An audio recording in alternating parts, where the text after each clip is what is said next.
पांडवाच्या युद्धानंतर पांडव एकत्र बसले त्या टायमाची घटना आहे. कुंती मातेनं सांगितलं, पांडवांनो चातुर्मासाची सांगता झाली, पण सांगतीला देव असता तर बरं झालं असतं. मोठी माणसं आपल्या घरी जेवली पाहिजेत, आली पाहिजेत, भेटली पाहिजेत, अन्नदान घडलं पाहिजे. कृष्ण प्रत्यक्ष जेवायला असं तर किती आनंद आहे. त्या कृष्ण जेवायला असला पाहिजे या घटनेने आनंद झाला होता. पण ते आईला विचारलं कुंतीला, आई कधी पाहिजे? तिने सांगितलं उद्या. मग त्यात 5 जणांचे चेहरे पडले, कारण देव राहतो द्वारकेमध्ये आणि हे राहत होते हस्तिनापुरामध्ये. कसं शक्य आहे? ते का आताचं हेलिकॉप्टर काही गेले ना, अर्धा तासात आणलं. सुविधा नव्हती ना. त्यातल्या भीमाने तो चेहरा आईचा पडलेला पाहिला ना. भीमाने सांगितलं, आई काळजी करू नको, मी देवाला आणतो. आपण कसं आणणार? अर्जुन नाही म्हणतो, त्याचे घोडे एवढे चांगले असून तू कसं आणणार? ते सांगितलं तुम्ही झोपा, मी आणतो. सगळे उठले, भीमच उठला नाही. सांगितलं भीमा कधी आणणार? जेवण किती वाजता आहे? ते म्हणजे 12ला देव घेऊन येतो. जेवणाचे ताटं तयार करा. 12 वाजले, जेवणाचे ताटं तयार झाले. कुंतीने हातामध्ये तुपाची वाटी घेतली कुंती मातेनं. भीमाने घरातून बाहेर आला, महलामधून हातामध्ये गदा घेतली, गरगर गरगर फिरवली, उंच फेकली आणि त्याच्या खाली मांडी घालून बसला.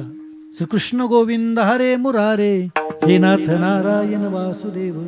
श्रीकृष्ण गोविंद हरे मुरारे, हे नाथ नारायण वासुदेव. कृष्ण कृष्ण कृष्ण कृष्ण म्हणत होता.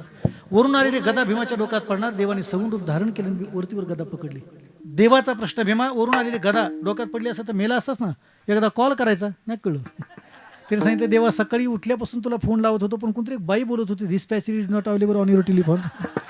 ही सुविधा त्याच्यावरती उपलब्धच नाही, म्हणून असा ID कॉल करावा लागला. फक्त ते भीमा तुला एवढं विचारतो, तुला भीती नाही वाटली? मेल्या असताच नमुन्यावर एक तर पहिलेच भक्त कमी आहेत. त्याने सांगितलं, खरं सांगू का देवा, एखाद्या बापाला एकूण एक पोर असावं, 2 वर्षाचं पोर असावं, ते बाप उलटं धरतं त्याला पायाला, सांगतो बाळा सोडू का सोडू? तेव्हा ते गुदुगुदू हसतं. जेव्हा ते खुदुखुदू हसतं तेव्हा बाप नंतर पडला असता मशीन हसतो का? तेव्हा ते पोरग बापाला उत्तर देतं, बाबा तुम्ही माझ्याकरता तुम्ही उडी माराल, मला सोडणार नाही, खात्री म्हणून हसतो.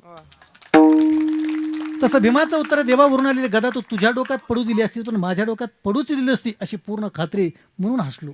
आता माझा एक प्रश्न देवा, त्याचं उत्तर तू दे. माझ्या डोक्यात गदा पडती हस्तिनापुरात, हे तुला मी नाही सांगितलं, तू तर द्वारकेत राहतो, मग तुला कसं कळालं? तेव्हा देवाने उत्तर दिलं, माझ्या भक्ताच्या अंतकरात कुठं काय येतं हे मला कळतं, मी तसा वागतो म्हणतो, लोक मला चतुर म्हणतात.